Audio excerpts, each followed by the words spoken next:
April 12, 2024, Houston, Texas. Sarah Mitchell stood in front of the bathroom mirror at the Harris County Courthouse, adjusting the simple white dress she'd bought at Target 3 days earlier. 24 years old, blonde hair pulled back in a loose bun, makeup applied carefully to cover the exhaustion that came from raising 2 children alone. Her reflection stared back at her with eyes that held both hope and uncertainty.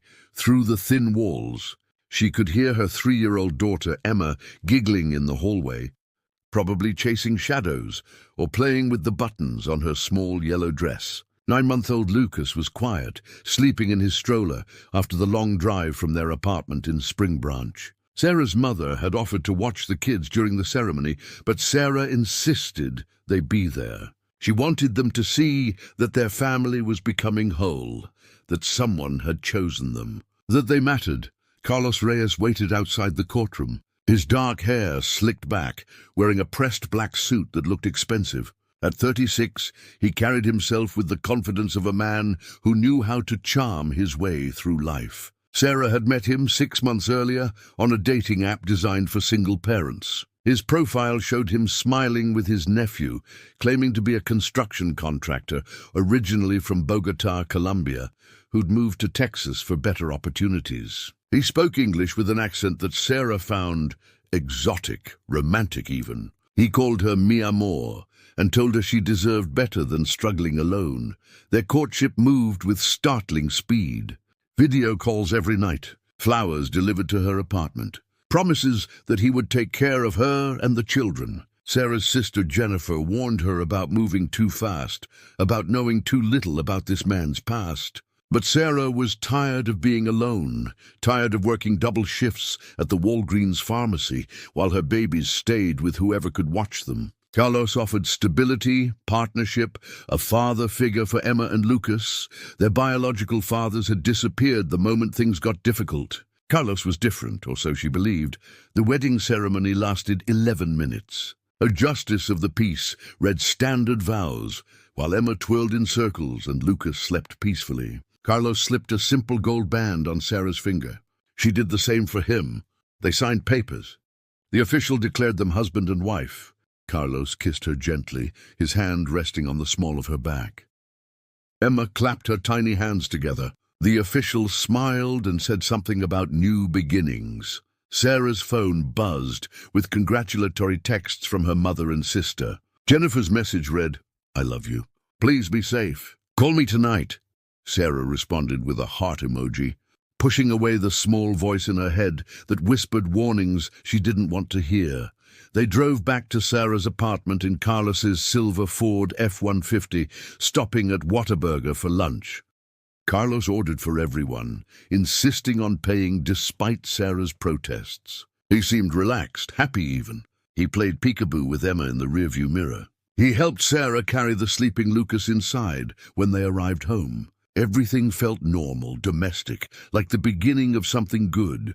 What Sarah didn't know was that Carlos Reyes wasn't his real name. The man she'd just married was actually Carlos Alberto Mendoza, a Colombian national with an active warrant in Medellin for aggravated assault and kidnapping. He'd entered the United States illegally 4 years earlier after fleeing charges that involved holding his ex-girlfriend captive for 3 days in a Medellin apartment. Colombian authorities had been searching for him. He'd used fake documents to establish a new identity in Texas, working cash jobs that didn't require background checks, moving between Houston's immigrant communities where questions weren't asked. Sarah also didn't know that Carlos had been conducting surveillance on her for weeks before they met online. He'd watched her leave for work, tracked her routines, learned her vulnerabilities. He'd specifically targeted single mothers with young children, women who were isolated from family support, women who were desperate enough to ignore red flags. This wasn't love. This was calculation. At 5:30 that evening, Sarah began preparing dinner while Carlos played with Emma in the living room. She could hear her daughter's laughter, hear Carlos speaking to her in Spanish, teaching her simple words. Lucas woke from his nap, and Sarah fed him in the kitchen, her new wedding ring catching the light from the window. She felt something she hadn't felt in years, hope, Around 7 o'clock, Carlos suggested they celebrate properly. He'd brought a bottle of wine, good stuff, he said, something special from Colombia. Sarah rarely drank, especially while taking care of the kids, but this was her wedding night. One glass wouldn't hurt. Carlos poured generously, his own glass noticeably less full than hers. They toasted to new beginnings, to family, to the future. Sarah took a long sip. The wine tasted slightly bitter, but Carlos explained that Colombian wines had a different profile than American ones. She trusted him. Within 30 minutes, Sarah felt unusually drowsy. She attributed it to the long day, the emotional exhaustion of the wedding, the relief of finally having help. Carlos suggested she lie down.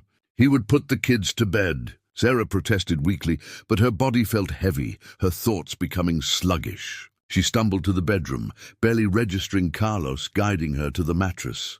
Jennifer tried calling at 8:15. The phone rang and rang, no answer. She texted, "Hey sis, just checking in.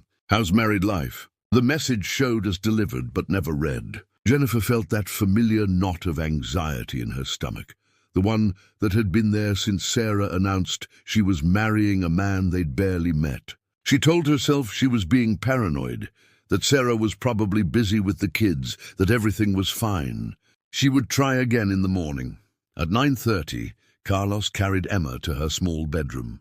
The 3-year-old was already drowsy from the children's cold medicine Carlos had mixed into her juice earlier. She didn't resist when he laid her in bed, didn't question why Mommy wasn't tucking her in like usual. Lucas was already asleep in his crib, his tiny chest rising and falling with peaceful breaths. Carlos stood in the doorway between the rooms, watching both children sleep. His face showed no emotion, no remorse, no hesitation. This was simply another step in a plan he'd been executing perfectly.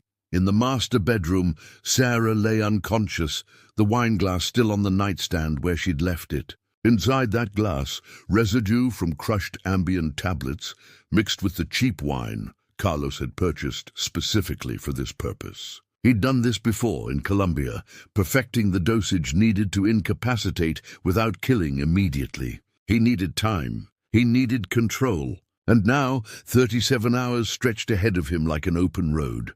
Carlos methodically went through Sarah's purse, extracting her debit cards, noting her PIN numbers written on a slip of paper tucked in her wallet. He accessed her phone, disabled Face ID, and changed the settings to allow access without her fingerprint. He scrolled through her text messages, learning the patterns of her speech, the way she communicated with her family. He would need to mimic these soon.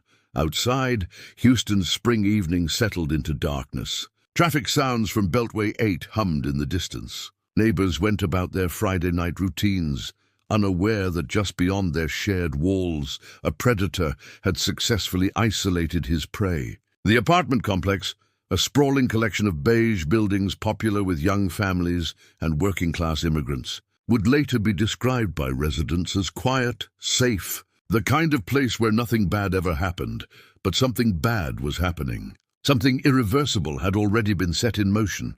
The clock was ticking. 37 hours had begun. Saturday morning arrived with the kind of brutal Texas heat that makes asphalt shimmer. Jennifer Mitchell-Torres woke at 7, immediately reaching for her phone. Still no response from Sarah. The unanswered call from the previous night sat in her log like an accusation. She tried again. Straight to voicemail. She texted, "Sarah, please just let me know you're okay. I'm worried." At 8:15, a response finally came. "All good, sis. Kids wore me out yesterday." "Sleeping in?" "Talk later." Jennifer stared at the message. Something felt wrong. Sarah always used exclamation points, always added emojis, always wrote in a breathless stream of consciousness style. This message was flat, efficient, almost businesslike. Jennifer typed back, "Want to bring the kids over for lunch? Mom's making tamales." The response came quickly, "Can't today." Carlos planned something special. "Tomorrow, maybe?" Jennifer showed the text to her husband Miguel over breakfast. He shrugged, suggested she was overthinking things. Newlyweds wanted privacy. It was normal, but Jennifer had raised Sarah after their father left, had been more mother than sister during Sarah's teenage years. She knew her sister's patterns, her rhythms, her voice. These texts didn't sound right.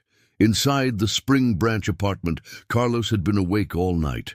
He sat at Sarah's small kitchen table, her phone in his hand, scrolling through months of messages to study her communication style. He noted how she signed texts to her mother with "Love you, Mama," how she called Jennifer Sissy, how she used the praying hands emoji when discussing the kids. He was methodical, taking notes on a yellow legal pad he'd found in a drawer.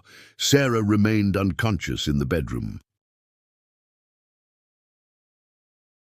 Carlos had administered another dose of crushed sedatives around 3 in the morning, mixing them into water and forcing them down her throat as she drifted in semi-consciousness. Her breathing was shallow but steady. He checked her pulse regularly, not out of concern for her well-being, but to ensure his timeline remained intact. Dead too soon complicated things. Emma woke around 8:30, calling for her mother. Carlos entered the child's room with a smile that didn't reach his eyes. He explained in simple terms that Mommy wasn't feeling well, that she needed to sleep, that he would take care of everything. Emma, still groggy from the previous night's medication, accepted this without protest. Carlos gave her a bowl of cereal and turned on cartoons, then retreated to check on Lucas. The 9-month-old was crying in his crib, hungry and needing a diaper change. Carlos had no experience with infants, no patience for their needs. He prepared a bottle with shaking hands, the baby's screams grating against his nerves. He changed the diaper clumsily, fastening it too tight. Lucas continued crying. Carlos closed the nursery door, muffling the sound, and returned to the kitchen, where Emma sat motionless in front of the television.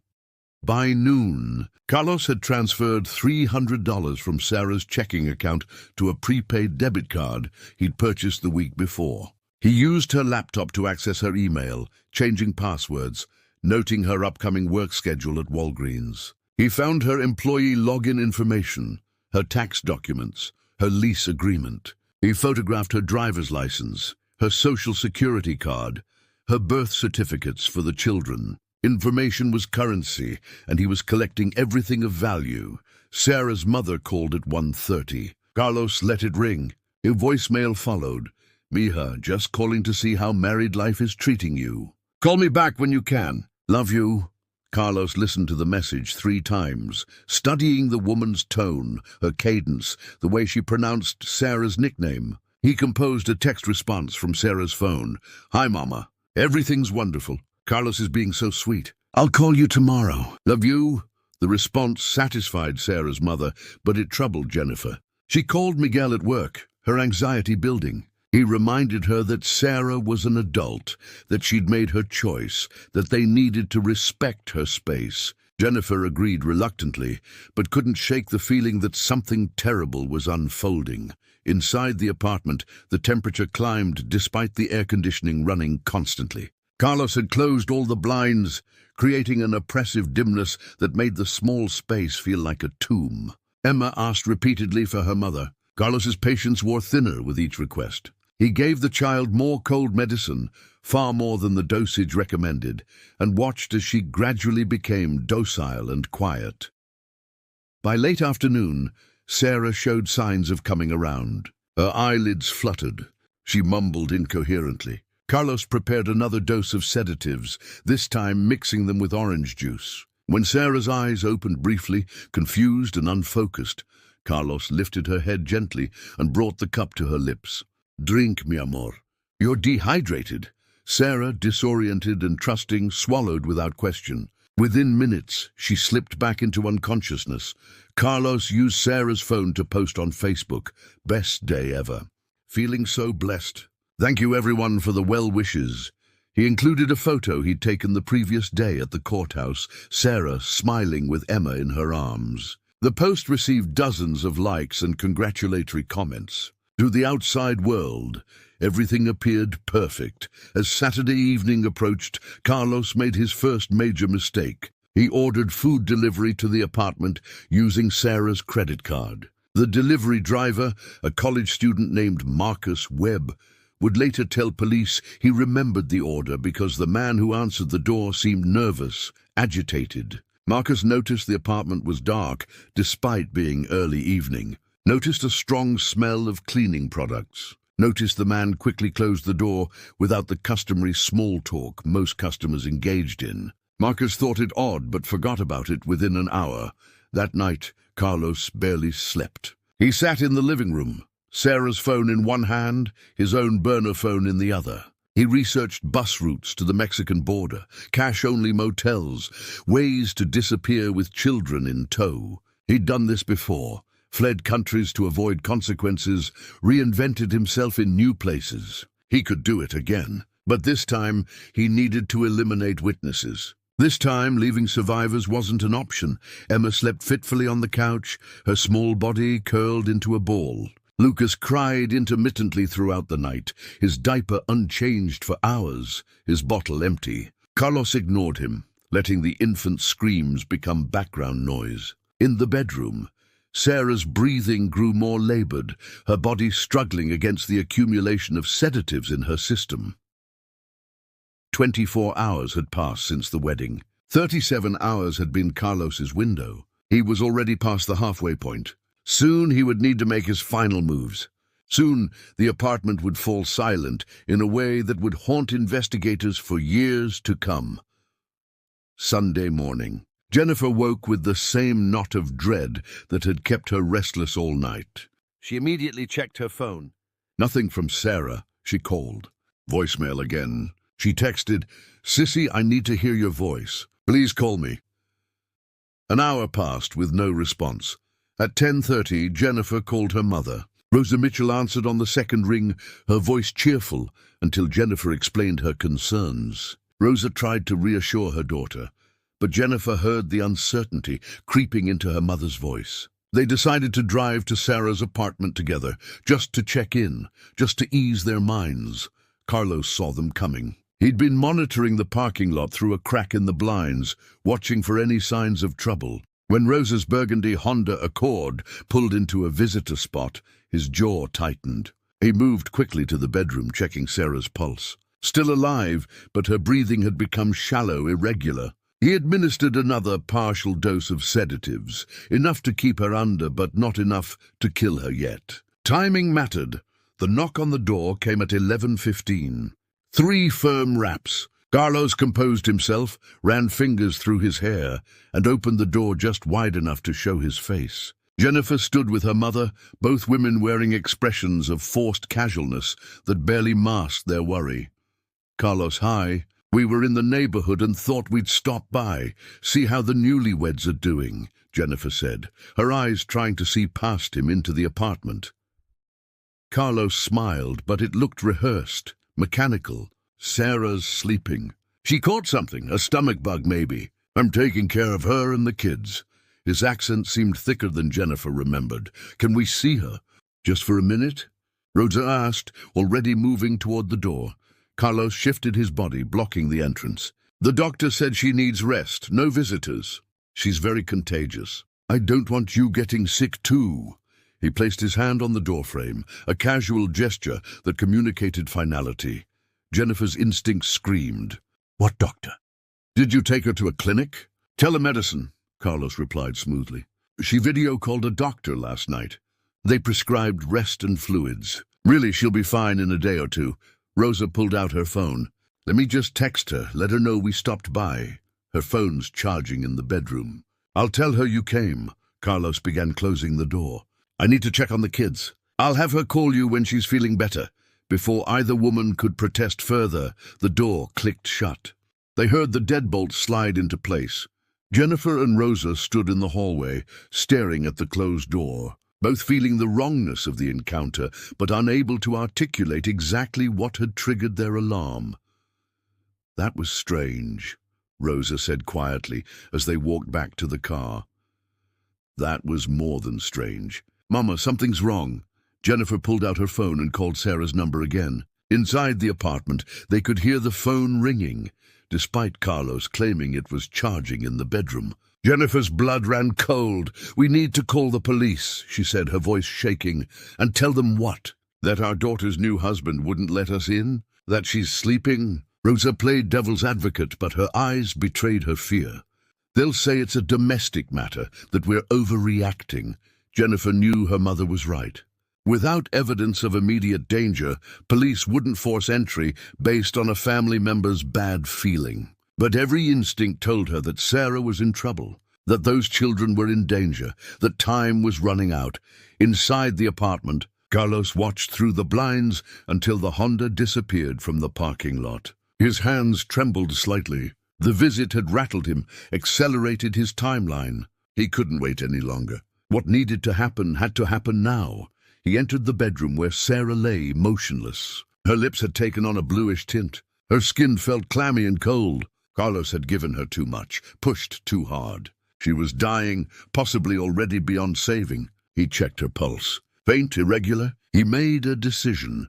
In the kitchen, Carlos opened cabinets until he found what he was looking for. Bottles of prescription medication Sarah kept for various ailments. Tramadol for back pain, Xanax for anxiety, Ambien for insomnia. He crushed pills methodically, mixing them into juice boxes and baby food. The substances that would later be found in Emma and Lucas's systems, the evidence that would prove premeditation. Emma sat on the couch, listless from days of over-medication. She barely responded when Carlos handed her a juice box. "Drink this, Nina. It will make you feel better." The 3-year-old drank obediently, trusting the adult who'd promised to take care of her.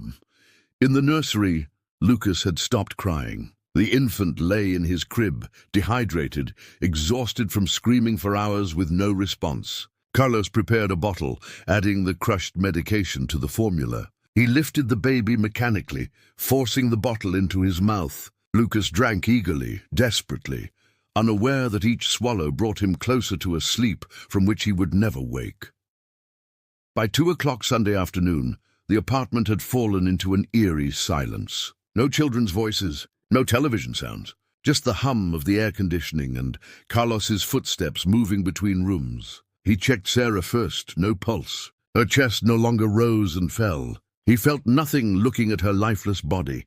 No remorse, no satisfaction, just the cold calculation of a predator who'd successfully eliminated a target.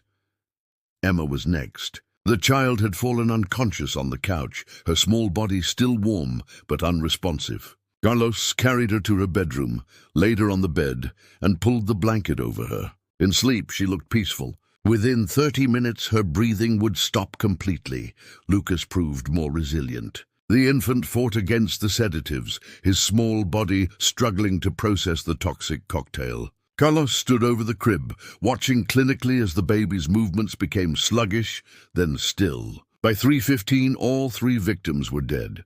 Carlos moved with purpose now. He'd prepared for this moment, planned each step. Using towels and cleaning supplies from under the sink, he began wiping surfaces, removing evidence of his presence. He collected Sarah's valuables, her laptop, her jewelry, anything of worth that could be sold quickly. He packed a single bag with clothes, the fake documents he'd prepared weeks ago, and the cash he'd slowly drained from Sarah's accounts. At 4:30, Carlos walked out of the apartment for the last time. He locked the door behind him, leaving 3 bodies in the sealed unit where they would remain undiscovered for nearly 2 days. He climbed into his F-150 and drove north on Interstate 45, heading toward Dallas, then beyond, toward a border he'd crossed illegally once before and would cross again.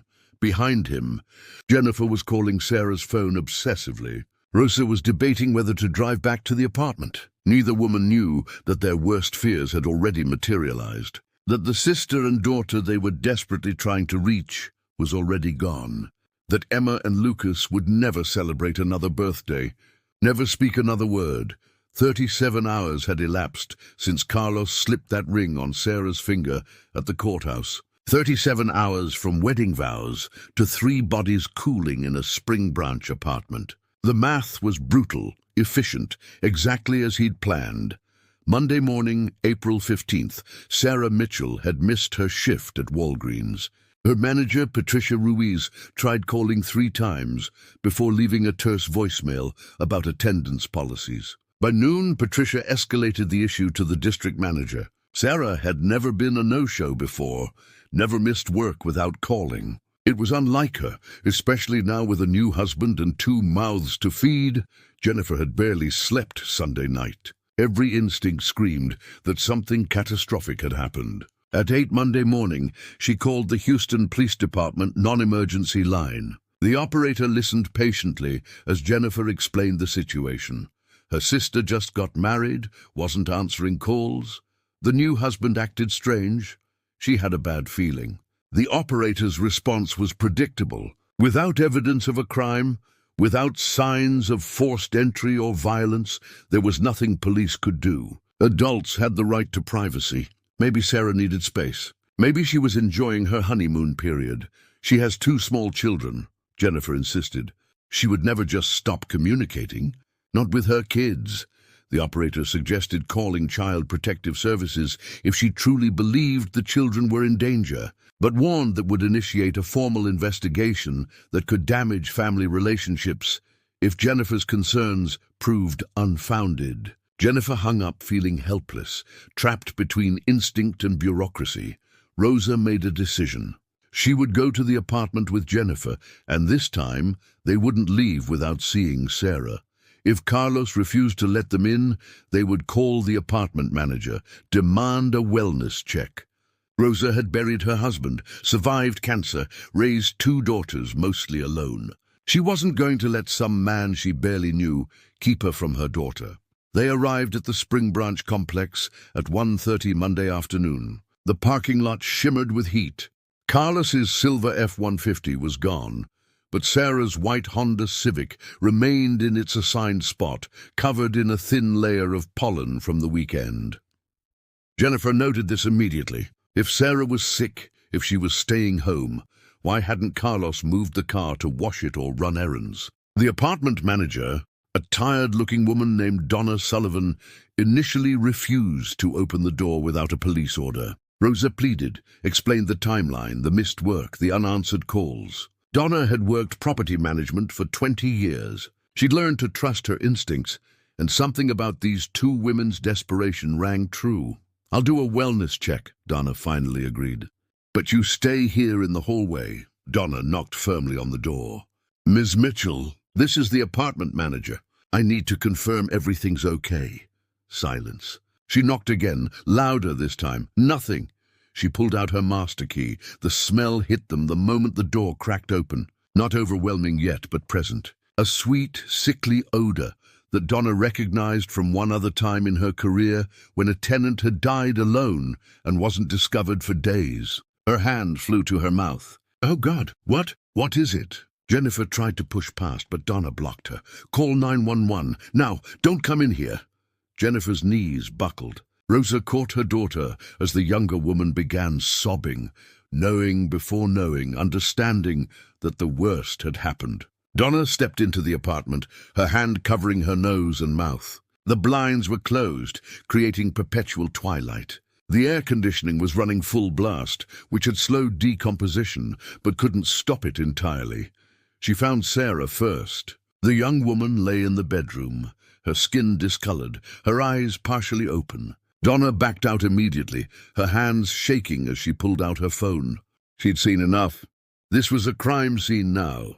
Houston Police Department patrol officers arrived within 7 minutes. Officers Marcus Chen and LaToya Williams entered the apartment with weapons drawn, clearing rooms systematically. What they found would stay with them for the rest of their careers. Sarah in the master bedroom, clearly deceased for days. Emma in her small bed, tucked under a blanket, looking almost peaceful, except for the unnatural stillness and the slight discoloration of her skin. And Lucas in his crib, the baby's body small and fragile, dried formula crusted around his mouth. Officer Williams stepped out of the apartment, her face ashen. She'd been on the force for 8 years, had seen shootings, car accidents, domestic violence scenes. But children, especially babies, hit differently. She radioed for homicide detectives, the medical examiner, crime scene investigators. This was now a triple homicide. Jennifer and Rosa were moved to a patrol car, separated for preliminary questioning. Jennifer couldn't stop shaking, couldn't form coherent sentences. Rosa sat silent, her face a mask of shock, her rosary beads moving through her fingers automatically. The prayers came without conscious thought, muscle memory from decades of faith. Detective Amanda Torres arrived at 2:45. She was a 12-year veteran of HPD's Homicide Division, specialized in domestic violence cases. She walked through the apartment methodically, documenting details that would later form the foundation of the investigation. The air conditioning set to 63 degrees, the closed blinds, the empty prescription bottles in the trash, the laptop open on the kitchen table, and most critically the absence of Carlos Reyes Torres questioned Jennifer and Rosa separately. The timeline emerged quickly. Wedding Friday afternoon. Strange text starting Friday night. The weird encounter Sunday morning when Carlos wouldn't let them see Sarah. His claim that she was sick. The locked door. Jennifer's call to police that went nowhere.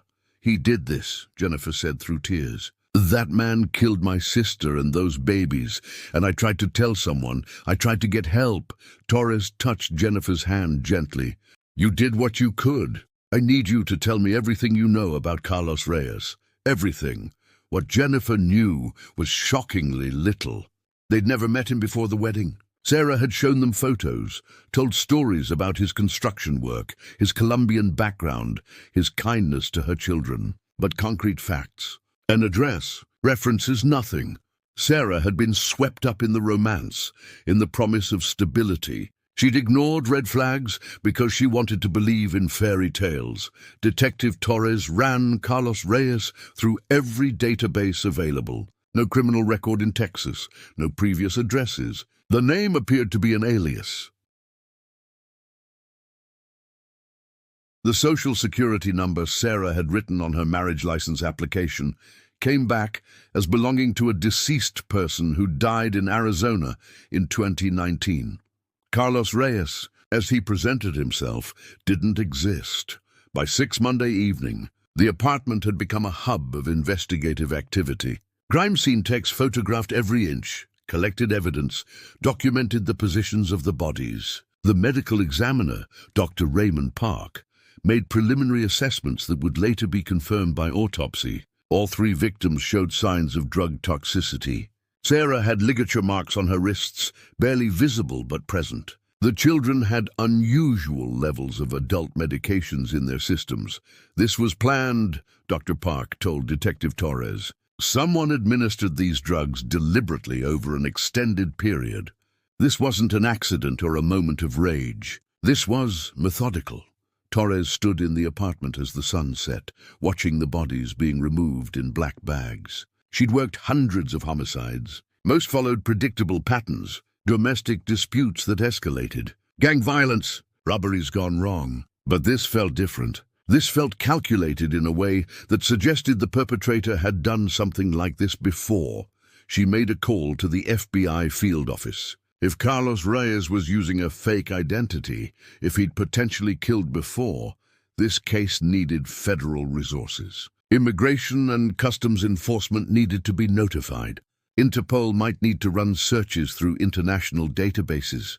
As night fell on the Spring Branch apartment complex, yellow crime scene tape fluttered in the warm breeze. Neighbors gathered in clusters, whispering, speculating, horrified.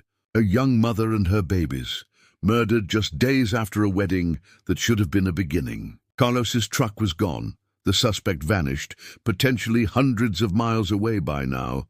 Detective Torres knew the next 48 hours were critical. Every hour that passed gave Carlos more distance, more time to disappear. But she also knew something that would prove crucial to the investigation.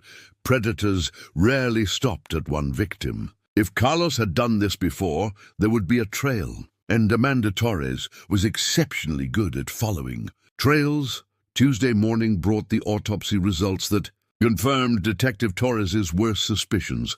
Dr. Raymond Park's report detailed lethal combinations of benzodiazepines, sedatives, and opioids in all 3 victims. Sarah's toxicology showed sustained dosing over approximately 36 hours. The children had been given medications designed for adults, in quantities that suggested someone wanted them silent and compliant before administering fatal doses. The ligature marks on Sarah's wrists told another story. She'd been restrained at some point during her final hours, possibly when she'd tried to fight the sedatives, possibly when she'd realized what was happening. The patterns suggested zip ties or plastic restraints, something that cut into the skin with struggling. Sarah hadn't gone quietly. She'd fought for her life, likely fought to reach her children. Torres sat in her office at HPD headquarters, staring at the evidence board she'd created overnight. Photos of Sarah, Emma, and Lucas occupied the center. Around them, she'd pinned everything they knew about Carlos Reyes, which remained frustratingly minimal. The fake social security number, the non-existent background, the silver F-150 registered to a Shell LLC that led nowhere. And most troubling, the complete absence of any digital footprint before 6 months ago. Her phone rang. FBI Special Agent Marcus Liu from the Violent Crimes Division. Detective Torres, I reviewed the case file you sent. I think your guy is international. Torres felt her pulse quicken. What makes you say that? The methodology. The fake identity that's sophisticated but not domestic. The way he targeted a vulnerable single mother. The timeline from meeting to marriage to murder. I've seen similar patterns in cases involving foreign nationals who prey on American women through dating apps. Liu paused. I'm running his photo through Interpol databases now. If he's done this before, someone might recognize him. By noon Tuesday, the media had picked up the story. Local news channels ran segments showing Sarah's Facebook photos, her smiling face next to her children. The narrative wrote itself. Young mother marries mysterious stranger, ends up dead days later. The headlines screamed variations of the same theme. Texas mom and children found dead after whirlwind wedding. Dating app romance turns deadly. Newlywed suspect vanishes after triple murder. Jennifer refused all interview requests. She stayed at her mother's house, unable to return to her own home, unable to sleep without seeing Emma's face, hearing Lucas's cry. Rosa had fallen into a grief so profound she couldn't eat, couldn't cry, could only sit in silence holding Sarah's childhood photos.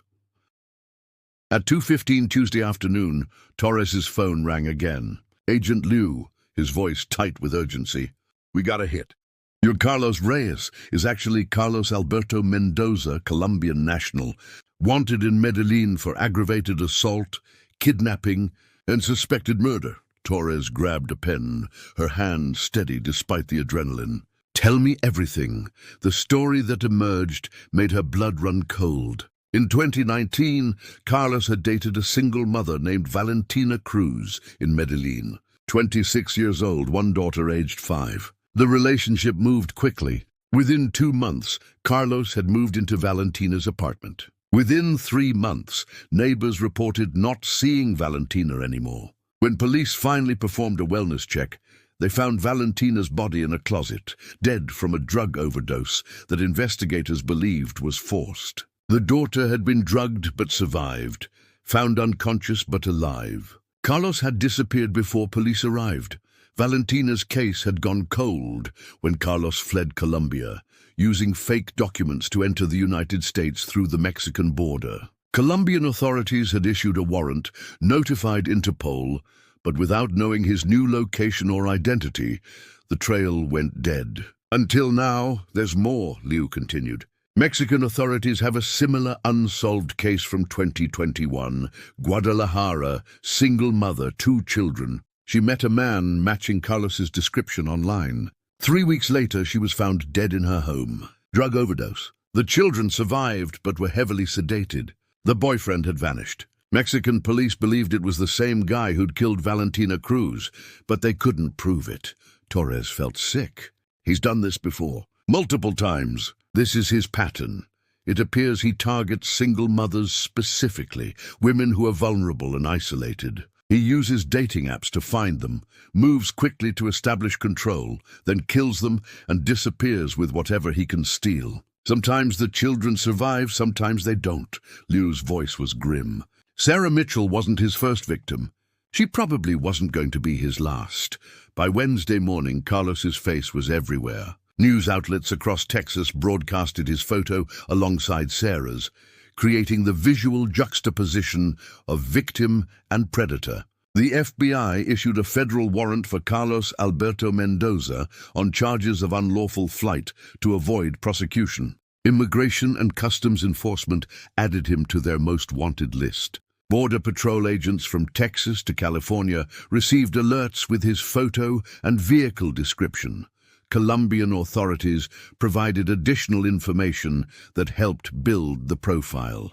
Carlos came from a middle-class family in Bogotá, had studied engineering but never completed his degree. He had a history of short-term relationships with women who later reported controlling behavior, financial abuse, and in 2 cases, physical violence. His ex-wife, from a brief marriage in 2015, told Colombian investigators that Carlos had fantasies about having complete power over women, that he'd once told her the perfect victim was a single mother because she'd be grateful for attention and easy to isolate. Detective Torres coordinated with Agent Liu to track Carlos's movements after leaving Houston. Surveillance footage from a gas station in Huntsville, Texas, showed him fueling the F-150 on Sunday evening, approximately 4 hours after the estimated time of death. He'd paid cash, kept his head down, moved quickly. Another sighting came from a truck stop outside Dallas on Monday morning. Then nothing. He'd likely abandoned the truck somewhere, switched to a different vehicle or transportation method. The investigation revealed Carlos had been planning his escape for weeks. Bank records showed he'd drained nearly $2,000 from Sarah's account in small increments, withdrawals that wouldn't trigger fraud alerts. He'd sold Sarah's laptop on Craigslist the week before the wedding. He'd taken out a payday loan using her information. Everything he did was designed to fund his disappearance while leaving Sarah financially devastated, unable to easily leave him. On Thursday, a break came from an unexpected source. The delivery driver, Marcus Webb, who'd brought food to the apartment Saturday night, contacted police after seeing Carlos's face on the news. He provided a detailed description of the encounter, the nervous demeanor, the dark apartment, the chemical smell. More importantly, he'd noticed the truck's license plate because it had a distinctive frame from a Houston car dealership. That detail helped investigators track down the dealership's records, which showed Carlos had paid cash for the truck using a fake ID and address. By Friday, exactly 1 week after Sarah became Mrs. Reyes, the manhunt had expanded to 3 countries. Mexican authorities searched border towns where Carlos had contacts. Colombian police revisited the Valentina Cruz case with new evidence, and in the United States, every law enforcement agency from local police to federal marshals was hunting for a man who'd proven he could disappear seamlessly and resurface anywhere to kill again. Detective Torres worked 18-hour days, surviving on coffee and determination. She'd made a promise to Jennifer and Rosa that she would find Carlos, that he would face justice for what he'd done. But with each passing day, the trail grew colder. Carlos had experience evading capture, knew how to move through immigrant communities where questions weren't asked, understood how to become invisible. The question haunting Torres was simple but terrifying. Was Carlos already hunting his next victim May 3, 2024, 18 days after Sarah's murder? Detective Torres received the call she'd been waiting for at 6:17 in the morning.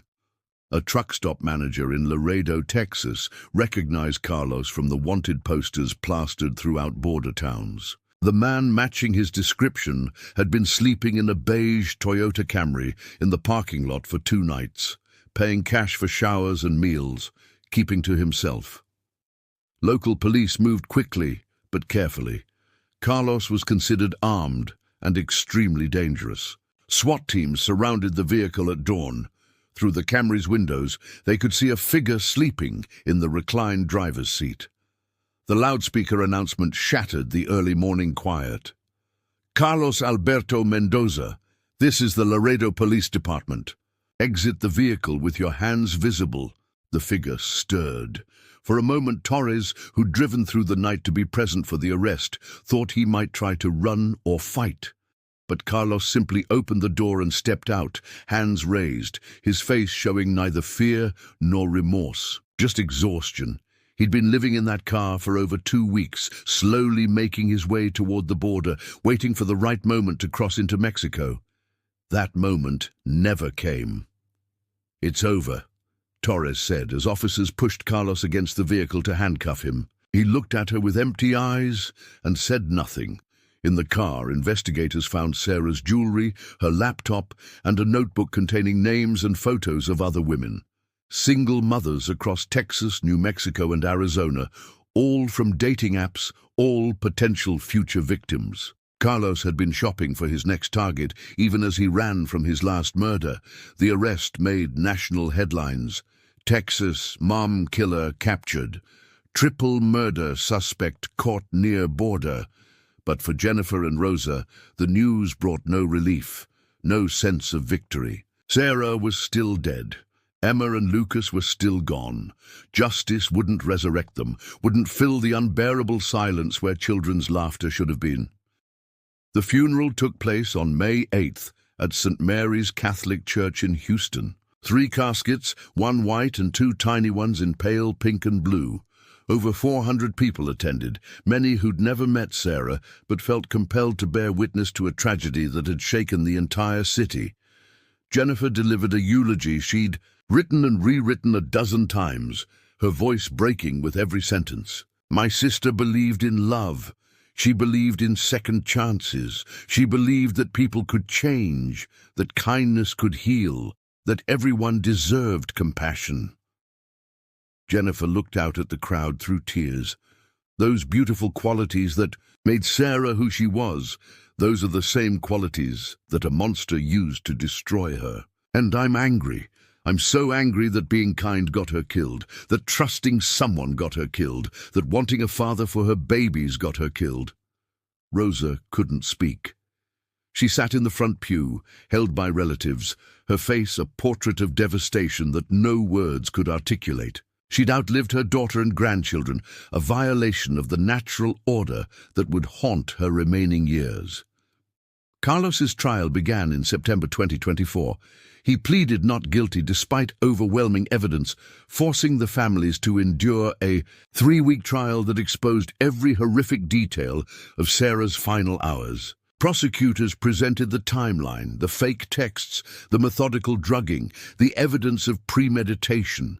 Defense attorneys tried to argue diminished capacity, mental illness, anything to avoid the death penalty Texas prosecutors aggressively sought. The jury deliberated for 6 hours, guilty on all 3 counts of capital murder.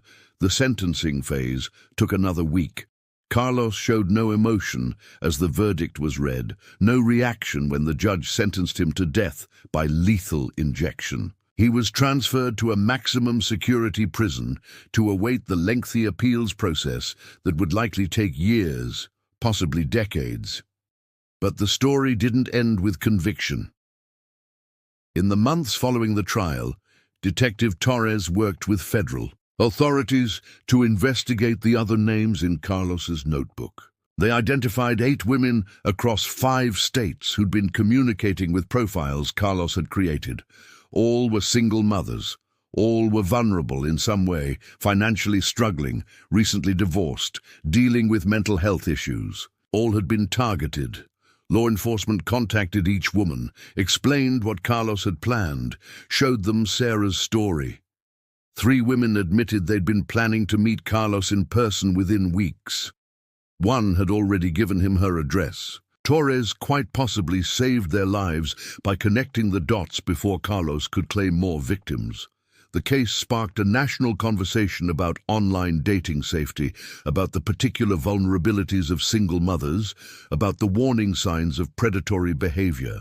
Domestic violence organizations reported record numbers of calls. Dating apps implemented new verification systems. Texas legislators proposed Sarah's law, requiring dating platforms to conduct background checks on users. Jennifer became an advocate, speaking at colleges and community centers about recognizing red flags in relationships. She talked about the age gap, the rushed timeline, the isolation, the controlling behavior disguised as care. She urged people to trust their instincts, to ask questions, to demand proof of identity before trusting anyone met online.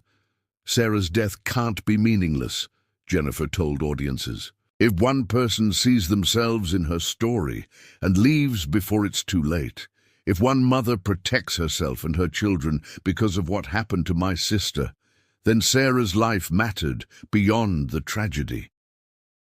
Rosa never recovered. She died 2 years later, friends said, from a broken heart. At her funeral, people whispered that she'd never been the same after burying her daughter and grandchildren, that grief had consumed her slowly until there was nothing left. The Spring Branch apartment where Sarah died remained vacant for 8 months before the complex finally found a tenant willing to live there. Even then, the unit changed hands frequently. Some places, some tragedies, leave stains that fresh paint and new carpet can't cover.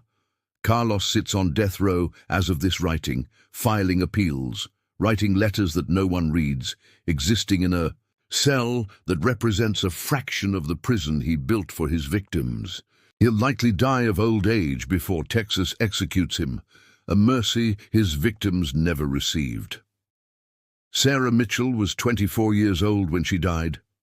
Emma was 3. Lucas was 9 months. They're buried together in a cemetery on Houston's south side, under a granite headstone that reads, "Together forever. Taken too soon. Never forgotten." Fresh flowers appear there weekly, left by Jennifer, by friends, by strangers who learned their story and couldn't forget. The case file remains open in one sense.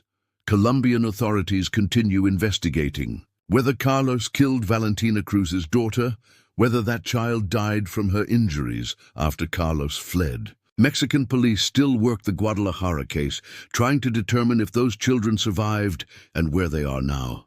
The full extent of Carlos's crimes may never be known, but what is known, what remains carved into the memory of everyone who encountered this case, is that 37 hours after Sarah Mitchell believed she'd found safety and love, she and her children were murdered by the man who'd promised to protect them. 37 hours from wedding vows to 3 bodies in a sealed apartment. The math is brutal, final, and utterly unforgiving.